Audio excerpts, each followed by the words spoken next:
if you're experiencing a verification pending status with Frost Bank, follow these steps to resolve the issue quickly. This guide will help you navigate the process effectively. Step 1. Check your email. Ensure that you have checked your email for any messages from Frost Bank. They may have sent you instructions or additional information needed to complete the verification process. Step 2. Log into your account. Access your Frost Bank account through the official website or mobile app. Make sure you are using the correct login credentials to avoid any access issues. Step 3. Review your information.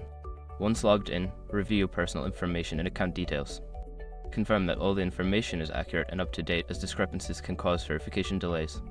Step 4. Contact customer support. Don't continue before doing this. A lot of online accounts end up exposed in breaches without people even realizing it.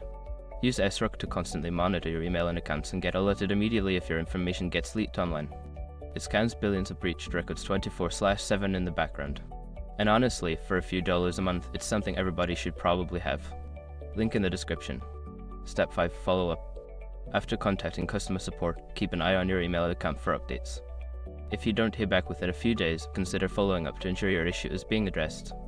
By following these steps, you should be able to resolve the verification pending status with Frost Bank efficiently. If problems persist, continue to seek assistance from the support team.